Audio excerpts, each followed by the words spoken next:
Hoje vamos falar do ESEX, que é um estudo que foi recentemente realizado e apresentado pela Fenacor. Esse estudo traz um retrato dos corretores de seguros e já é um texto tradicional no segmento. Bom, para isso, contaremos com a análise de Francisco Galiza. Galiza, o que é o ESEX? Bem, Paulo, o ESEX é uma sigla, é importante colocar logo de início, né, que é Estudo Socioeconômico das Corretoras de Seguros.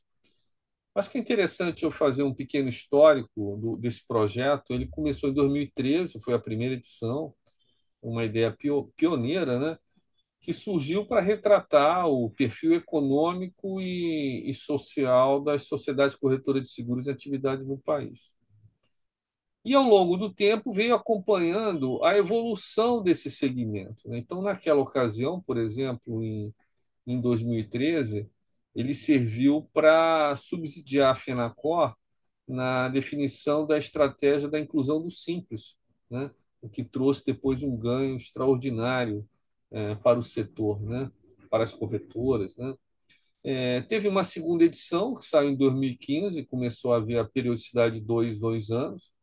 A terceira foi em 2017, a quarta foi em 2019. Por exemplo, naquela ocasião, o texto identificava o comportamento comercial, estratégico das corretoras, né?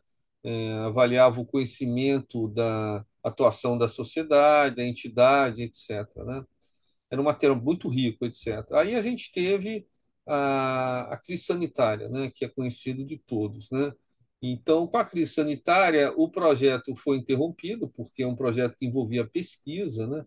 E naquele momento não havia clima para isso, né? E agora surge a quarta edição, a quinta edição. A quarta edição foi em 2019, né? Antes da crise sanitária, né?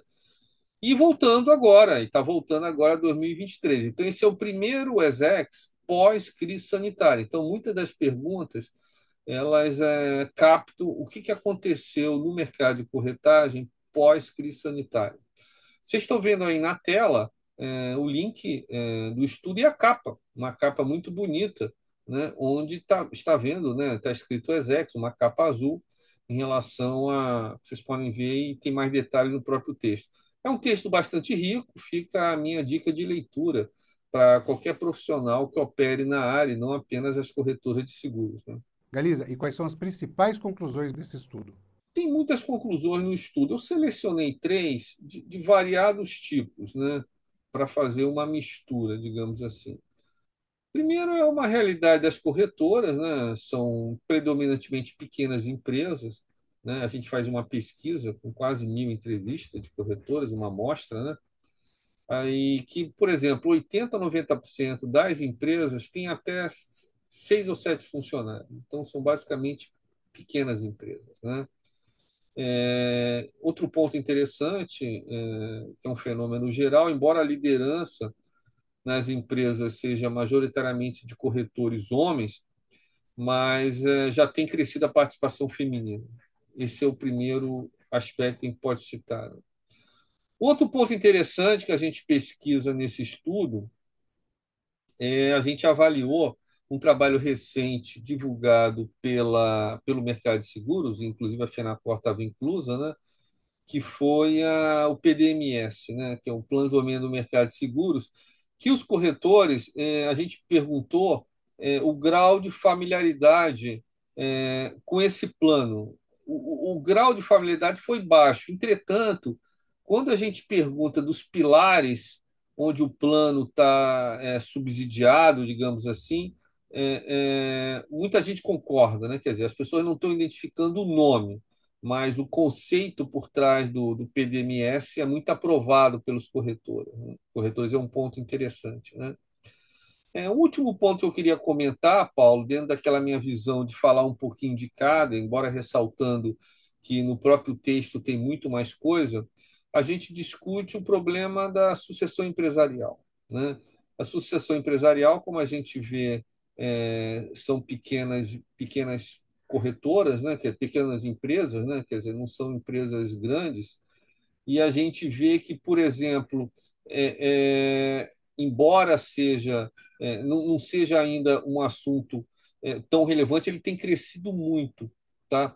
Então, por exemplo, 80% das empresas disseram que tem algum plano de sucessão empresarial, quer dizer, há um desejo de passar os corretores para os seus herdeiros, né? 40% da amostra já concluíram essa transição e outros por cento ainda não começaram, mas têm algum interesse e se preocupam, né? Quer dizer, é um tema importante isso em corretores, né? Quer dizer, nas corretoras, né? Quer dizer, ela pode ser muito bem sucedida, mas o proprietário da corretora, o corretor, quer ver se esse negócio pode ser repassado para os seus parentes mais próximos, etc. Então, é um tema que a gente aborda.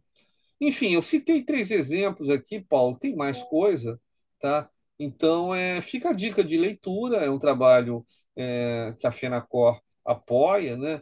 E é muito interessante, enfim, só vendo, e como eu falei, não é apenas para os corretores de seguros, embora seja também para os corretores de seguros, mas todo aquele profissional que se interessa pelo assunto, seja seguradores, seja investidores, sejam bancos, que têm algum interesse de forma direta ou indireta com o mercado de seguros.